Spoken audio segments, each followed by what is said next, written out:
Here's what we're talking about on today's San Francisco 49ers Report by Chat Sports. I'm Chase Sr., and as always, no matter where you are or how you're tuned in, we appreciate you for making today's show a part of your day. According to a Pittsburgh Steelers reporter for the Pittsburgh Post-Gazette, are the Steelers still trying to trade for Brandon Aiyuk? Also, Niners OTAs underway this week. Day 1 yesterday, day 2 today, and today, the first time that the media was on hand, we have some 49ers OTAs takeaways to get to as well, passing along some news on the Niners front. And let's start there because OTAs are here, mandatory minicamp, not far in the future. Can't wait for it. That means that training camp is going to be here before we know it.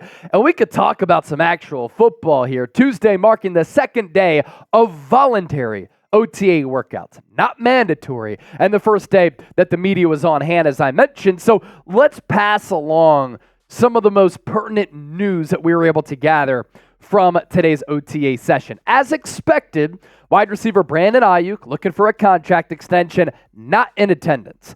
This comes as a little bit of a surprise at that wide receiver spot because Jauan Jennings also not there. This has been a player who's been critical to the Niners culture, one of the team leaders, looked at as a player who grinds and is willing to get it out the mud. But he has not signed his restricted free agency tender yet, and this could be an indication that he is looking for a long-term deal. At this point, though, Jauan Jennings is not able to sign with another team in the National Football League.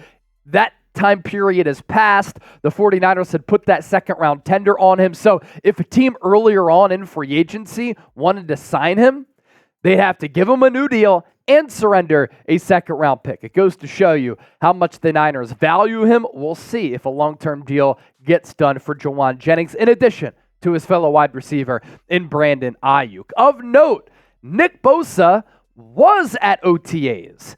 Usually Nick Bosa is not a player who attends something like this early in the offseason because a lot of star players were not at OTAs today, and they haven't attended these in the past. But I think this is a great sign.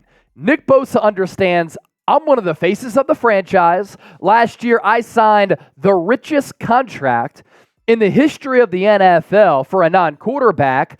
It's my job to be there, and now I can set an example for everybody else. This is also a team captain, a team leader who does everything the right way as far as being prepared and honing in on his craft.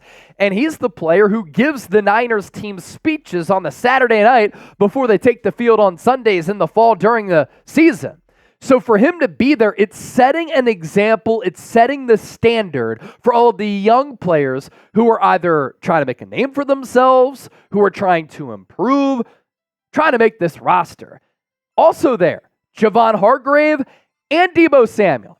Deebo Samuel not only at OTAs, another player like Nick Bosa, who in the past has skipped out on these voluntary workouts. It's not the end of the world if these players don't go, but I always think it's a good thing. Deebo Samuel looked to be in good shape by all accounts, and he's wearing that new number 1, making the shift from 19, and naturally he looks a little bit slimmer. Could Deebo Samuel put in one of the best seasons that he's had in his NFL career?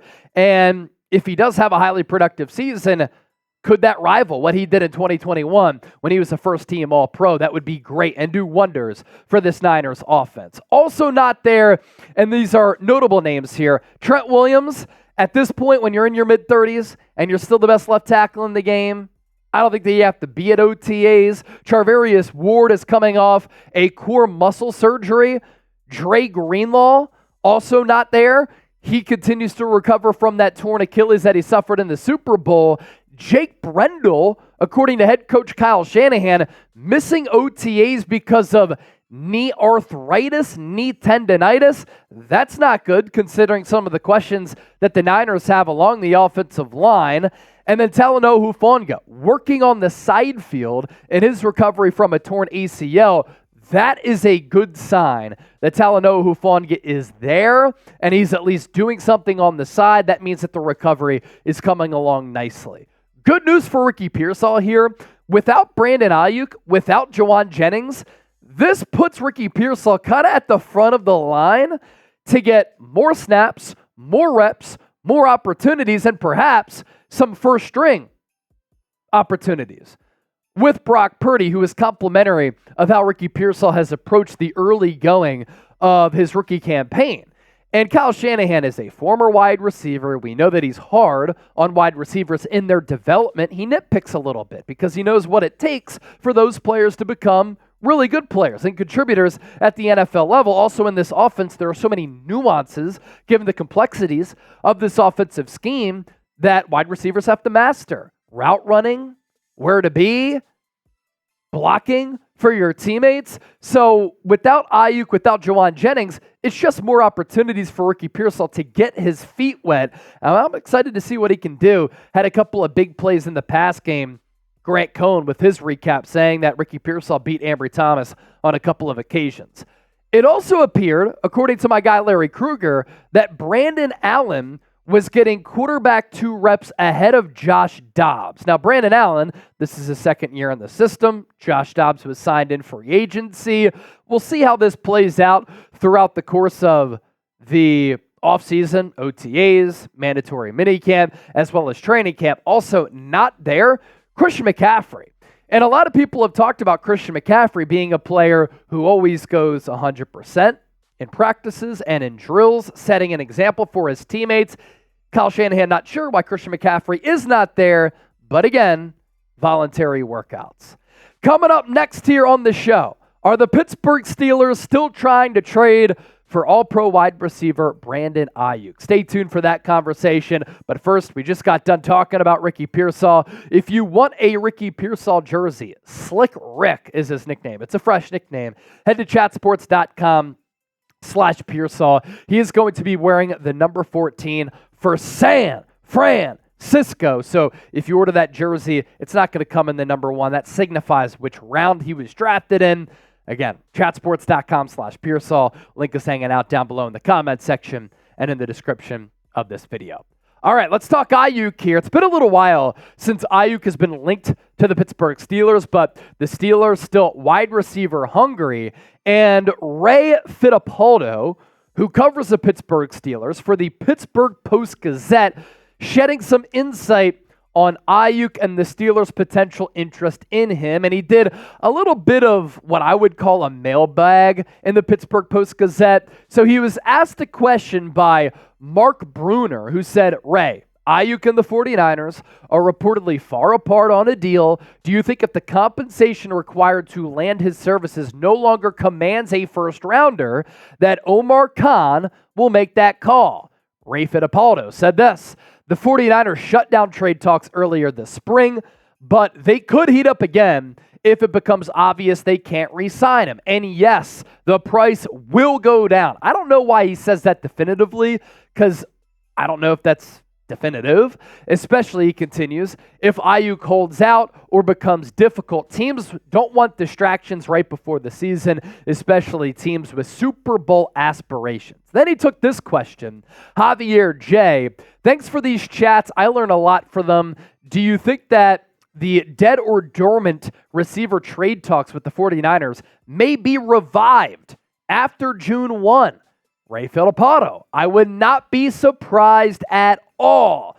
So he's pointing to the Steelers, maybe still showing some interest in Brandon Aiyuk here, maybe making some calls after June 1 when some money opens up. Lastly, Artie Smith, Ray, of all of the wide receivers on the trade market, who do you think is the best system fit?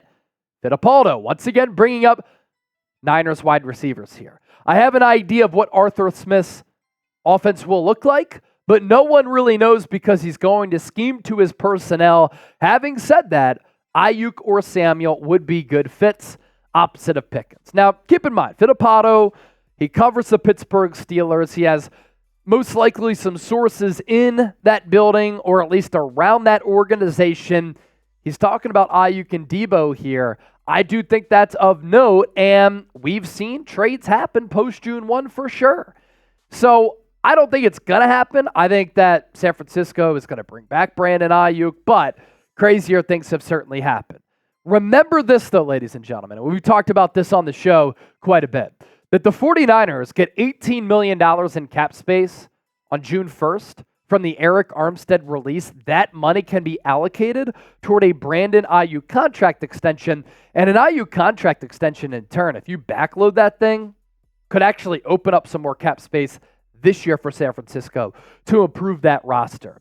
And then, in addition to remembering that $18 million is coming the Niners' way, remember the trend of how the Niners do business here. Niners' recent contract extensions, we've had these types of conversations, and there's been this speculation, and there have been trade rumors, and there have been concerns, and people panicking about some of these homegrown Niners drafty stars maybe getting traded, maybe leaving, or being disgruntled. But a deal has gotten done in the 4 previous off seasons. George Kittle on August 13th of 2020. Fred Warner, July 21st, 2021. Deebo Samuel 10 days later, but a year later, July 31st of 2022. And then the rare instance here where it dragged on for a long time is Nick Bosa, September 6th, 2023, right before the season opener against the Pittsburgh Steelers last year. My prediction is this. My prediction throughout this entire offseason has been this, and my prediction continues to be this. I reported from the NFL Scouting Combine that John Lynch and Aiyuk's agent are very close. They want to get a deal done. You think about the Niners' history as an organization. They have taken care of their homegrown players, especially under this regime of John Lynch and Kyle Shanahan in consecutive off seasons. George Kittle 2020, Fred Warner 2021, Deebo Samuel 2022, Nick Bosa 2023. I think the same thing happens with Brandon Aiyuk. And the Niners and Aiyuk agreed to a long-term deal later in the summer. When training camp gets underway, you try to avoid the distraction of Aiyuk holding out or being unhappy. You want him on the field. You want your full arsenal around Brock Purdy because it makes you better as a football team when you can build that camaraderie and continuity. And Aiyuk gets between $25 and $28 million per year because that right now is the value in this rich wide receiver market. If you're still hanging out with us here, I want you to type real one down below in the comment section. Dude, thank you so much for always supporting the show. Hope you enjoyed the content.